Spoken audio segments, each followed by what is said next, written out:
Hello viewers, நம்ம இன்றைக்கி பார்க்க போகிறது சூப்பரான காரமாக செய்ய போகிற மட்டன் கிரேவியும் மட்டன். இன்றைக்கி 1 kg ஆஃப் மட்டன் எடுத்து வச்சுருக்கேன்.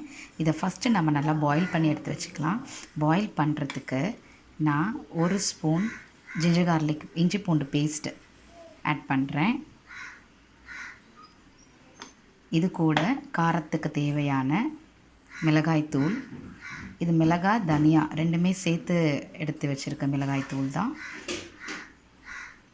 நான் கொஞ்சம் நல்லா காரம் அதிகமாக ஆட் பண்ணுறேன். உங்களுக்கு தேவைன்னா நீங்கள் அதுக்கேற்ற மாதிரி அட்ஜஸ்ட் பண்ணி நீங்கள் போட்டுக்கோங்க. நான் இன்றைக்கி 4 ஸ்பூன் ஆட் பண்ணியிருக்கேன். ப்ளஸ் இது கூடவே கலருக்காக 1.5 ஸ்பூன் காஷ்மீரி சில்லி ஆட் பண்ணுறேன். காஷ்மீரி சில்லி இல்லை அப்படிங்கிறவங்க கிரேவி பண்ணும் போகும்போது ஒரு லாஸ்ட்டாக ஒரு 10 minutes பிஃபோர் பெப்பர் ஆட் பண்ணிட்டீங்கன்னா இதுக்கான கலர் அதில் வந்துடும்.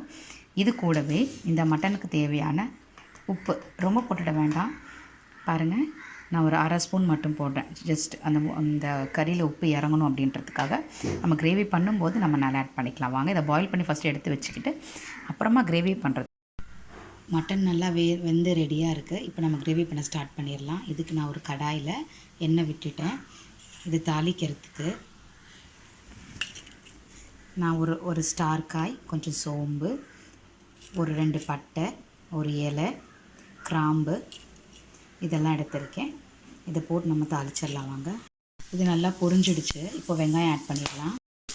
வெங்காயம் ஆட் பண்ணிவிட்டேன். இது நல்லா ப்ரௌன் ஆகணும், அது வரைக்கும் வதக்கிக்கிட்டே இருக்கலாம். நம்ம ஆல்ரெடி மட்டனில் வர உப்பு நம்ம ஆட் பண்ணிட்டோம். இந்த வெங்காயம் தக்காளி வதங்கிறதுக்காக கொஞ்சமாக ஆட் பண்ணுங்கள். பத்தலைன்னா நம்ம தேவைன்னா ஆட் பண்ணிக்கலாம். பாருங்கள் நல்லா வெங்காயம் நல்லா ப்ரௌனாக வதங்கிடுச்சு. நான் இன்றைக்கி சின்ன வெங்காயம் தான் ஆட் பண்ணியிருக்கேன். மேக்ஸிமம் நீங்கள் சிக்கன் மட்டனுக்கெல்லாம் சாம்பார் வெங்காயம், அதாவது சின்ன வெங்காயம் நீங்கள் ஆட் பண்ணிங்கன்னா டேஸ்ட்டே டிஃப்ரெண்ட்டாக இருக்கும். இப்போ இந்த ஸ்டேஜில் நம்ம தக்காளி ஆட் பண்ணிக்கலாம். நான் பெரிய சைஸ் தக்காளியாக 1.5 தக்காளி எடுத்திருக்கேன். அதை ஆட் பண்ணிக்கலாம். நல்லா தக்காளியும் வதங்கட்டும்.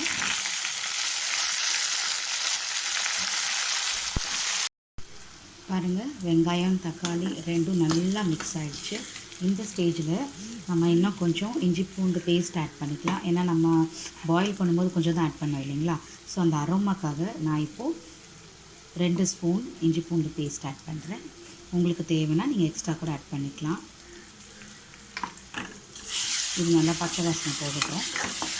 ஒரு 2 to 3 minutes நல்லா இது பண்ணிவிடுங்க. நம்ம இதில் எந்த அடிஷ்னலான எக்ஸ்ட்ரா மசாலா எதையுமே ஆட் பண்ணவே போகிறதில்லைங்க. ரொம்ப சிம்பிளான, டேஸ்ட்டாகவும் இருக்கும், சிம்பிளாகவும் இருக்கும், ஈஸியாகவும் பண்ணிடலாம். வெங்காயம் தக்காளி எந்த அளவுக்கு நீங்கள் நல்லா டீப்பாக ஃப்ரை பண்ணுறீங்களோ அவ்வளோக்கு அவ்வளோ உங்களுக்கு டேஸ்ட்டு வரும். பாருங்கள், நல்லா வதங்கிக்கிட்டே இருக்குது. இஞ்சி பூண்டோட பச்சை வாசனை போயிடுச்சு. நம்ம இப்போ இதில் அந்த மட்டன் ஆட் பண்ணிடலாம். மட்டன் ஆட் பண்ணியாச்சு. இது நான் ஆல்ரெடி பாயில்டு தான், பட் இருந்தாலும் இந்த வெங்காயம் தக்காளி இஞ்சி பூண்டு பேஸ்ட்டோட கொஞ்சம் நல்லா ஃப்ரை பண்ணிங்கன்னா இன்னும் நல்லா சூப்பராகவும் இருக்கும். அந்த பாயில் பண்ண தண்ணி இருக்குது இல்லைங்களா, அதை அப்படியே வச்சுக்கோங்க. இது நல்லா கொஞ்சம் நல்லா வதங்கட்டும். நல்லா வதங்கி நல்லா ஓரளவுக்கு சுருண்டு வரும். அந்த ஸ்டேஜில் அந்த பாயில் பண்ணி எடுத்து வச்சுருக்கோங்க இல்லையா, அந்த தண்ணியை பாதியை சுக்கா ஃப்ரைக்கு எடுத்துக்கோங்க, மீதியை இந்த கிரேவிக்கு எடுத்துக்கோங்க. பாருங்கள், இது நல்லா சுருண்டு வந்துடுச்சு, நல்லா வதங்கிடுச்சு. இஞ்சி பூண்டு பேஸ்ட் எல்லாமே வாசனை சூப்பராக வருதுங்க. நம்ம இந்த ஸ்டேஜில் அந்த பாயில் பண்ணி எடுத்து வச்சுருக்கோங்க அந்த தண்ணியை நம்ம ஆட் பண்ணிக்கலாம்.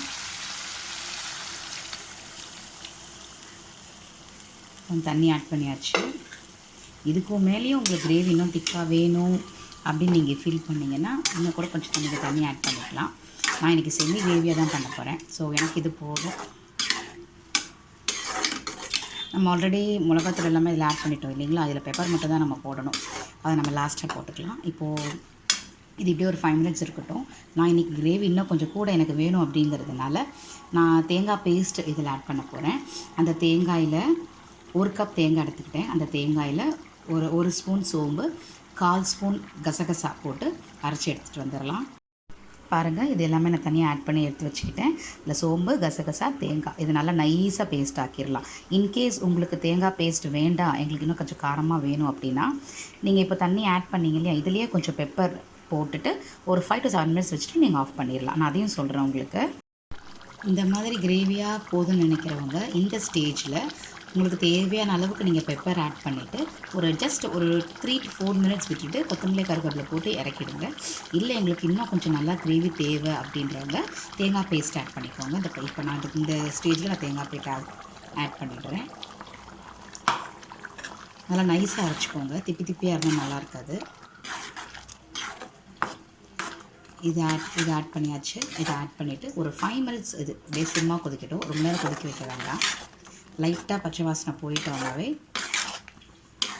இதில் பெப்பர் ஆட் பண்ணிவிட்டு நம்ம இறக்கிடலாம். இப்போ இது ரெடி ஆகிடுச்சு பாருங்கள். இது நல்லா கொதிக்குது. ஜஸ்ட் ஒரு 5 மினிட்ஸாக விட்டேன். நல்லா கொதியும் வந்துடுச்சு. அட் சேம் டைம் திக்காகவும் ஆகிடுச்சு.